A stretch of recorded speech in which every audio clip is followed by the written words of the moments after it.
Alright, welcome to possibly the worst automotive channel on YouTube, possibly the worst channel on YouTube. And this is my dad, this is not my truck, let me clarify that. This is my dad's 1983. I know I said it was an 84 in other videos, but I was wrong, it's an 83. So let me clear that up by extension. I was wrong on the first year of the 720s being Nissans. That would be this year, 1983. 1982, no, I'd still be right. 1984 was the first year you could only get Nissan. This one was the year you could get either a Nissan or a Datsun. Datsun, however you want to pronounce it.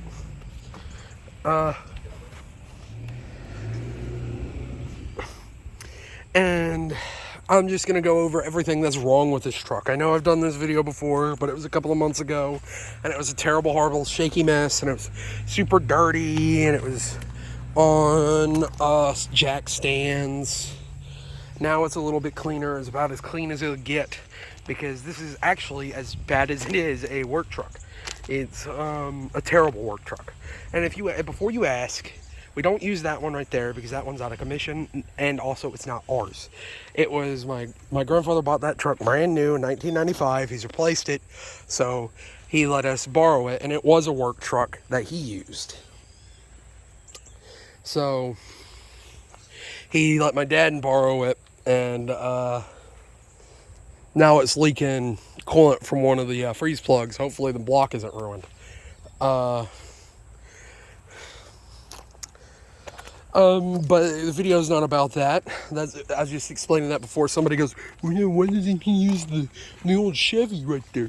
That'd be a much better work truck than the Nissan. Because it's not ours. So I'll go ahead and go over everything that's wrong with the truck, I guess starting with the motor, since I'm already here and it's open. Okay, so this is I think 2.2 liter, I don't know, all iron overhead cam, I believe, overhead cam, 110 horsepower, it's not making that no more, 180 foot-pounds of torque, 4-cylinder, powering a 5-speed manual transmission. We'll get to that when I get, the transmission is kind of special in this truck. We'll get to that when I get to the interior. Going to the rear wheels, this is a rear-wheel drive mini truck. These things are really popular. I love this truck. Now, someday this motor might get replaced with a 350 that we have sitting over there under that blue tarp you can kind of see. I'm kind of against that. I'm like, no, just put another 4-cylinder in it. This truck needs to stay a 4-cylinder, is what I think. But it's not mine, it's my dad's, so whatever. I guess a Chevy 350 would be pretty cool in it, but it'd be a pretty tight squeeze. Anyway, though, that's not the point. This motor right here is on its way out. It's something like 600,000 miles on this motor. It works mechanically. It works very well, but it's down on power. It has a little bit of play in the crank, so that's the whole thing is about to go out. Why it's about to go out is it's about to spin a bearing, most likely, because the crank's loose. It's not supposed to be loose. There isn't supposed to be any play at all in the crank. As far as I know, it doesn't leak any fluids. Nothing it leaks. The carburetor. Fun fact about the carburetor is, this is a knockoff Weber. My dad thought it was a real one. He'd bought it because the carburetor was going out, but it hadn't completely gone out. And one day it finally did, but it was about 3 months after he bought the Weber.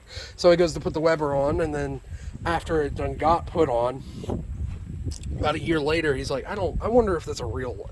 I don't think that's a real Weber. And he starts looking at it. Sure enough, it's not a real Weber. Well, he couldn't return it because it had been so long.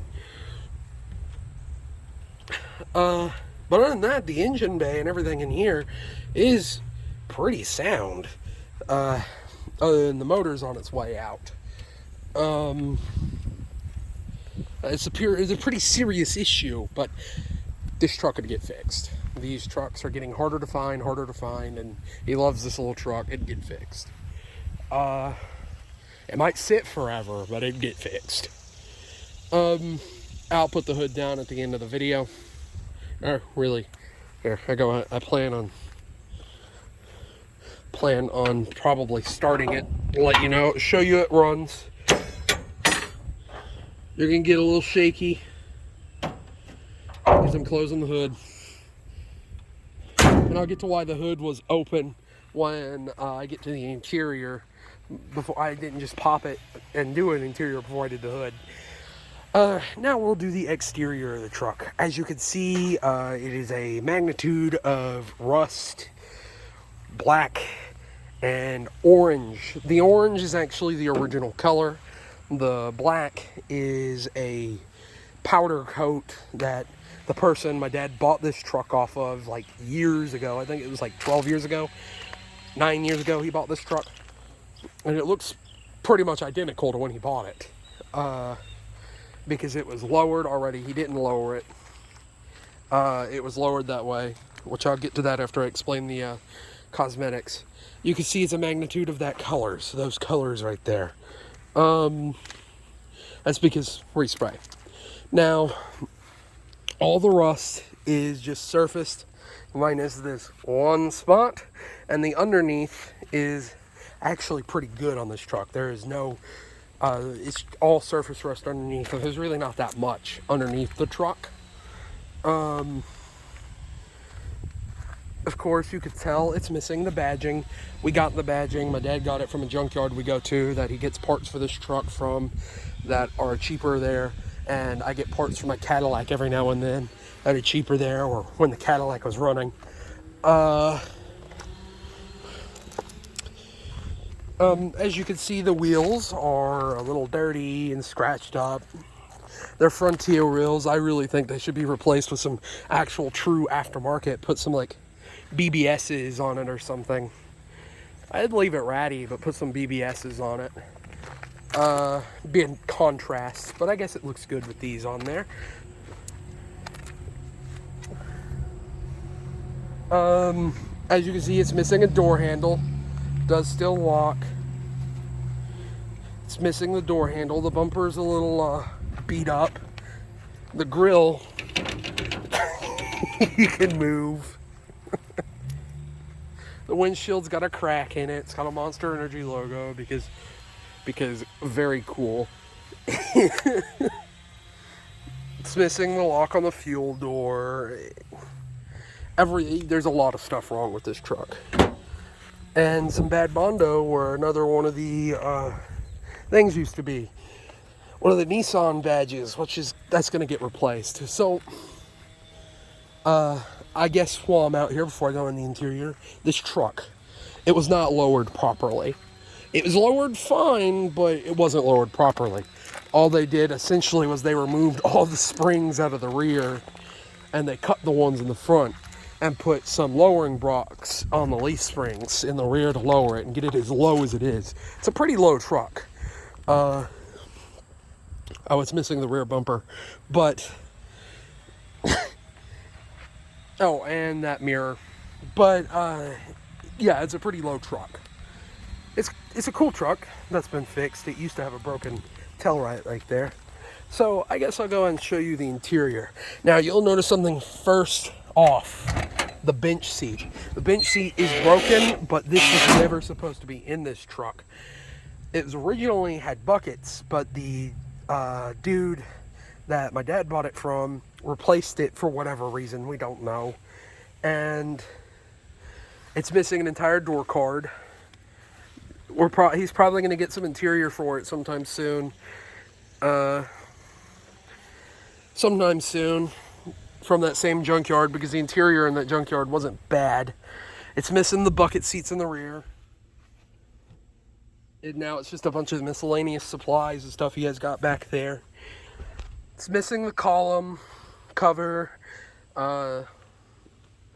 Some of this stuff, it wasn't like that when he bought it.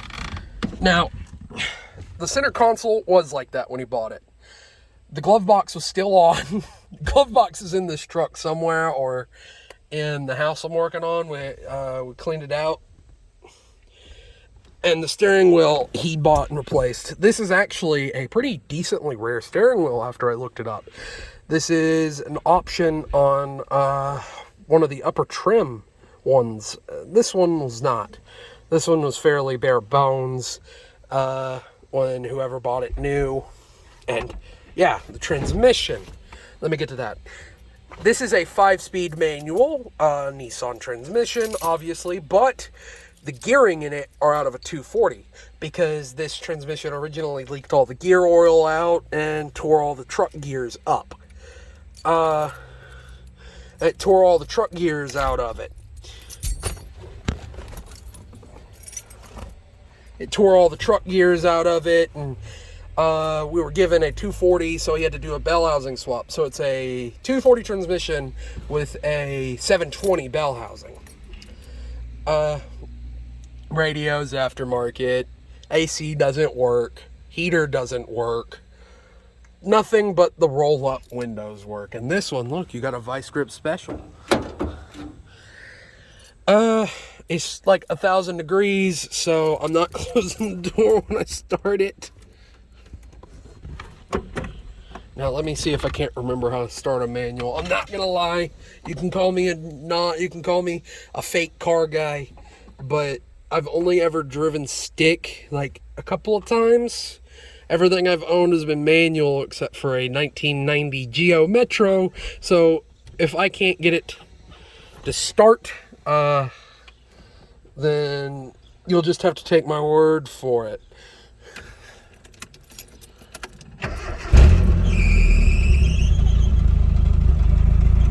Oh, camera got